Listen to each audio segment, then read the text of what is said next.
It was 2:13 a.m. when my routine night shift started. A car pulled in, an old, beat-up sedan with fogged-up windows.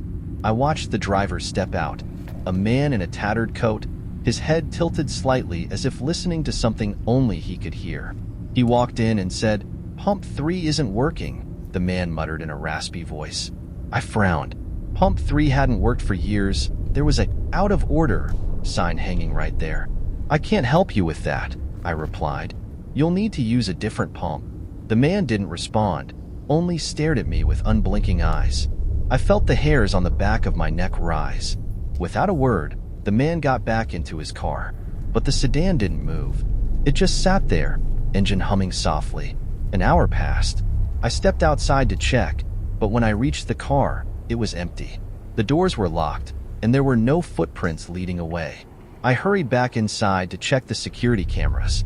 On the footage, there was no car, no man, just me, standing alone, talking to no one. I worked as a night receptionist at a small-town clinic.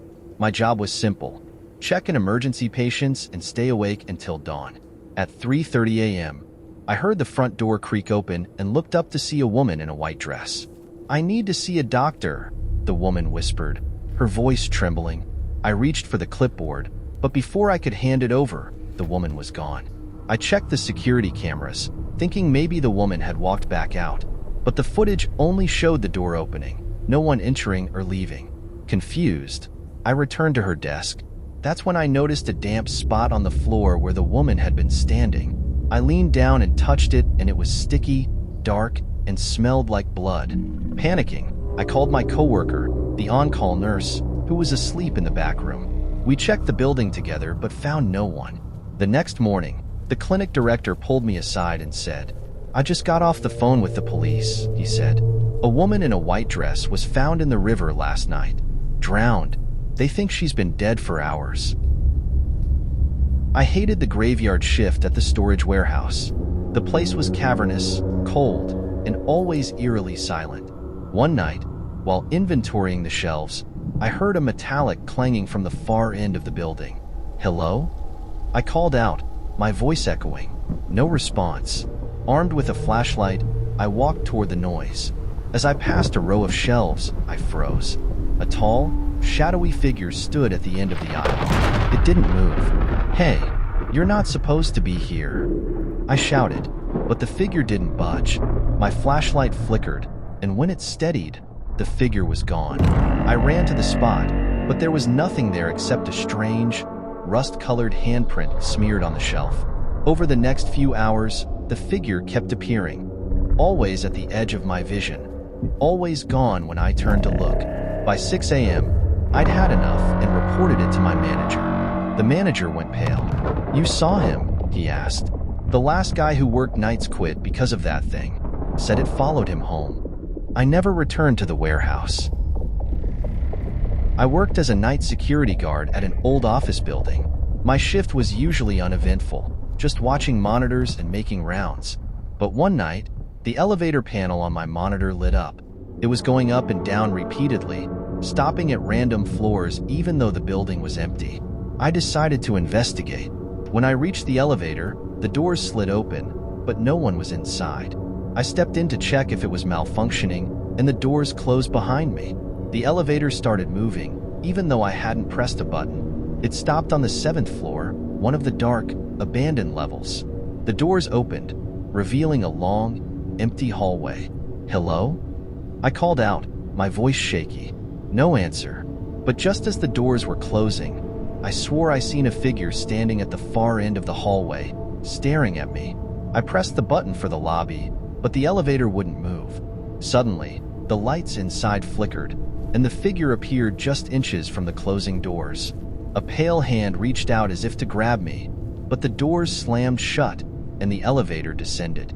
When I finally reached the lobby, the doors opened to an empty security desk. My partner, who was supposed to relieve me, was nowhere to be found. I was a night nurse at a small hospice.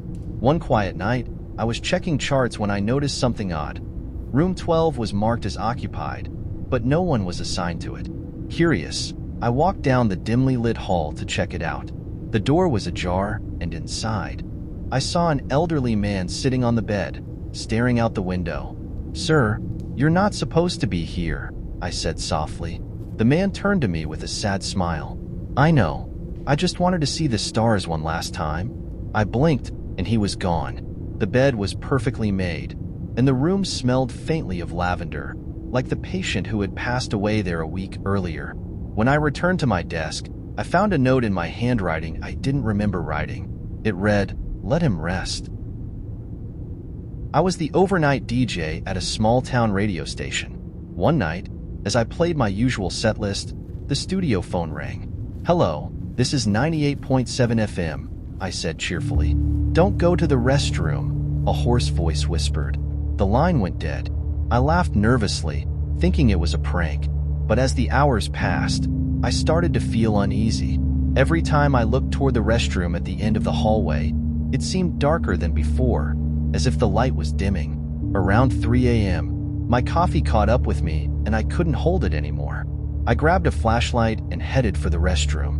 The door creaked open and the air inside was ice cold.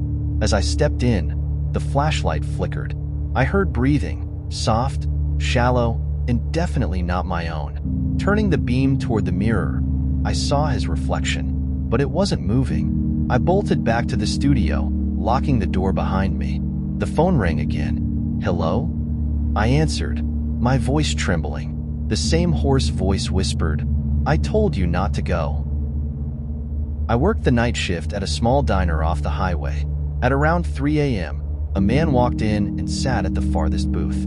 He wore a dark coat and hat, his face obscured by shadows.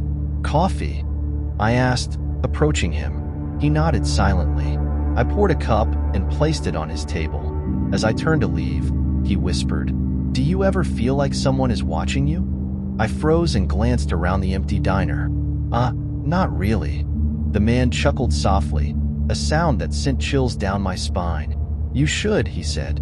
"He's right behind you." Heart pounding, I spun around. No one was there. When I turned back to the booth, the man was gone, the coffee untouched but still steaming. I checked the security cameras later. There was no footage of anyone entering or leaving. I was a janitor at a sprawling corporate office. My night shifts were long but quiet, except for the occasional eerie feeling of being watched. One night, while cleaning the break room, I heard faint footsteps coming from the conference hall. Thinking it might be another cleaner, I called out, "Hello? Someone there?" No response. When I entered the hall, the air was heavy and cold. At the far end, I saw a group of people sitting at the table, their heads bowed as if in prayer. "Hey, this floor is closed," I shouted. The figures didn't move. Annoyed, I walked closer, but as I approached, they all slowly turned to face me. Their faces were featureless, smooth, pale skin with no eyes, nose, or mouth. I stumbled backward, nearly tripping over my cleaning cart. When I looked up, the hall was empty. The next day, I quit without explanation. I was a night shift supervisor at a shipping warehouse. One night, as I was finishing her rounds, I heard faint music playing from one of the storage aisles. "Is someone goofing off with a radio?" I muttered, heading toward the sound. The melody was old and scratchy, like something from the 1940s. When I reached the aisle, the music stopped abruptly. The only thing there was a dusty, vintage radio sitting on a crate. Curious, I reached out to touch it. The dial spun on its own, landing on a station that crackled to life. A voice, hollow and distorted, said, "You shouldn't have come here." I yanked my hand back and stepped away. The radio turned off by itself, plunging the aisle into silence. When I told my coworker about it the next night, he looked pale. That radio belonged to a guy who worked here years ago. He brought it every night, until the accident. It's been in storage ever since. I worked the night shift at a small gas station on the edge of town. It was mostly uneventful, except for the occasional traveler stopping for gas or snacks. One particularly foggy night, the highway was empty, and I hadn't seen a customer in hours. Around 2 a.m., I stepped outside for some air. That's when I noticed a figure standing at the edge of the parking lot, barely visible through the thick fog. They weren't moving, just standing there, staring in my direction. "Can I help you?" I called out, but the figure didn't respond. I squinted, trying to make out their features, but the fog made it impossible. Feeling uneasy, I retreated inside and locked the door. A few minutes later, the motion sensor light at pump 4 flickered on. I looked outside, but there was no one there. When I checked the security monitors, the figure was now closer, standing in the middle of the lot. Heart pounding, I grabbed the phone to call the police, but the line was dead. That's when the power went out, plunging the station into darkness. I fumbled for my flashlight, and when I turned it on, the beam landed on the glass door. The figure was standing right there, inches away, staring in. Its face was featureless, smooth like a mannequin. I don't know how long I stood frozen, but when I blinked, the figure was gone. The power came back on moments later. I quit the next day. 11. The haunted hotel room. I worked the night shift at a small motel on the outskirts of the city. Most nights, it's quiet, just checking in the occasional weary traveler. One night, around 1 a.m., a man came in and asked for a room. "Room 3 is available," I said. He frowned. "Not that one," he muttered. "I'll take 7. I didn't think much of it at the time, but an hour later, another man came in. He also refused room 3, even though it was the only one left. "Guess I'll sleep in my car," he said, almost relieved. Curiosity got the better of me. I grabbed the master key and went to room 3. The room was clean and empty, just as it should have been. But as I turned to leave, I noticed the mirror above the dresser was cracked. I leaned in to inspect it. That's when I saw it, a figure standing behind me in the reflection. It was a woman with long, wet hair and sunken eyes. I spun around, but no one was there. The door slammed shut, locking me inside. I banged and screamed, but it wouldn't budge. Finally, the lock clicked, and the door swung open on its own. I never stepped foot in that room again. I worked the night shift at a small motel on the outskirts of the city. Most nights, it's quiet, just checking in the occasional weary traveler. One night, around 1 a.m., a man came in and asked for a room. "Room 3 is available," I said. He frowned. "Not that one," he muttered. "I'll take 7. I didn't think much of it at the time, but an hour later, another man came in. He also refused room 3, even though it was the only one left. "Guess I'll sleep in my car," he said, almost relieved. Curiosity got the better of me. I grabbed the master key and went to room 3. The room was clean and empty, just as it should have been. But as I turned to leave, I noticed the mirror above the dresser was cracked. I leaned in to inspect it. That's when I saw it, a figure standing behind me in the reflection. It was a woman with long, wet hair and sunken eyes. I spun around, but no one was there. The door slammed shut, locking me inside. I banged and screamed, but it wouldn't budge. Finally, the lock clicked, and the door swung open on its own. I never stepped foot in that room again. I used to work at a 24-hour call center, handling customer service complaints. Most calls were routine, but one night, I received a call from a number. "Hello?" I answered. There was silence on the other end, followed by faint static. Then a woman's voice whispered, "Help me. Ma'am, are you okay? Where are you calling from?" The line went dead. A few minutes later, the same number called again. This time, I heard sobbing. The woman whispered, "He's here." I reported it to my supervisor, who shrugged it off as a prank. But the calls kept coming, each one more disturbing than the last. On the final call, the woman screamed, and the line went silent. When I checked the call log, there were no records of incoming calls from that number. I left the job a week later. I was a night shift supervisor at a large shipping warehouse. One night, while doing my rounds, I noticed a shadow move across one of the aisles. I assumed it was one of the workers and called out, "Hey, you're not supposed to be here." No response. I walked down the aisle, flashlight in hand, but no one was there. That's when I heard a faint rustling sound from behind a stack of crates. "Come on, guys, this isn't funny," I said, trying to sound braver than I felt. I turned the corner and froze. A tall, dark figure stood at the end of the aisle, its body unnaturally thin and its head tilted to the side. It didn't move, didn't make a sound, just stared at me. I backed away slowly, not taking my eyes off it. When I reached the office, I locked the door and checked the security cameras. The figure was gone, but the crates where it had stood were now scattered across the floor. I never worked the night shift again. I'm a rideshare driver, and I usually work nights.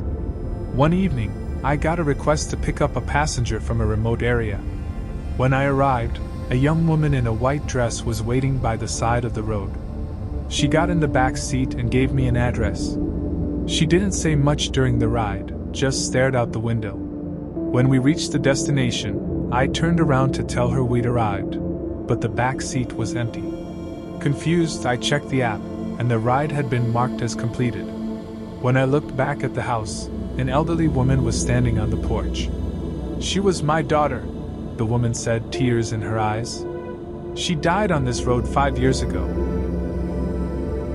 I worked the night shift at an old high school, cleaning the halls and classrooms. The place is eerily quiet at night, with only the hum of the fluorescent lights to keep me company. One night, I was mopping the gym floor when I noticed an older man sitting in the bleachers. His janitor's uniform looked similar to mine, but it was outdated, like something from decades ago. "Didn't know anyone else was on duty," I said, trying to make conversation.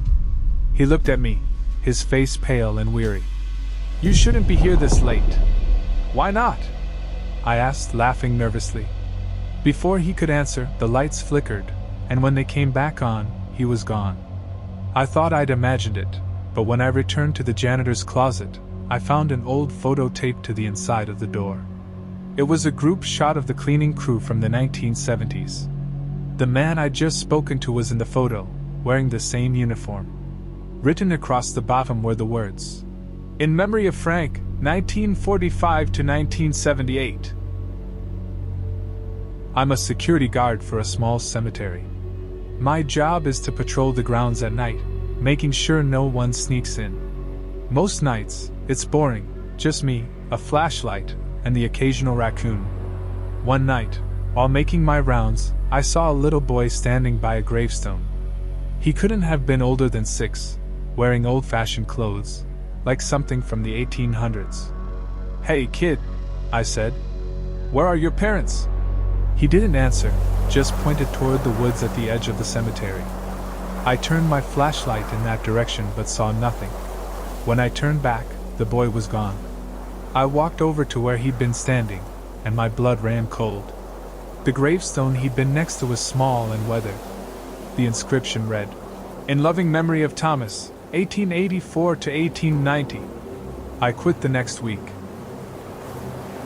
I worked as a night caretaker for a remote mountain lodge during the off-season.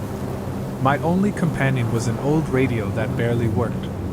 One stormy night, the power went out, leaving me in total darkness. I fiddled with the radio, trying to get a signal. Finally, I caught a faint, crackling voice. "Help me," the voice said. "He's coming." I froze. "Who's coming?" I asked, but the voice didn't answer. The storm raged outside, and I could hear something, heavy footsteps on the porch. I locked the door and grabbed a fire poker. The footsteps stopped, but I felt an oppressive presence outside the window. I didn't sleep that night. When morning came, I found muddy footprints circling the cabin, but no tracks leading away. I'm a nurse, and I used to work the night shift at a hospital. One of my patients was an elderly woman who was on life support. She never spoke, and most of the staff assumed she wasn't aware of her surroundings. One night, I was doing my rounds when I heard a faint voice calling my name. "Emily." I followed the sound to her room. The monitors were silent, and she wasn't breathing. She had passed away. As I turned to leave, I heard her voice again, louder this time. "Emily, help me." I spun around, and for a split second, I saw her sitting up in bed, staring at me with wide, terrified eyes. Then she was gone, lying still as if nothing had happened. I told myself it was my mind playing tricks on me, but when I checked the chart, I noticed something strange. The time of death was recorded as 2:37 a.m. That was exactly when I'd heard her voice. Thank you for watching. Please like, comment, and subscribe for more stories. I will be posting at least 4 times a week. So if you like these, there will be more stories to help fuel your nightmares.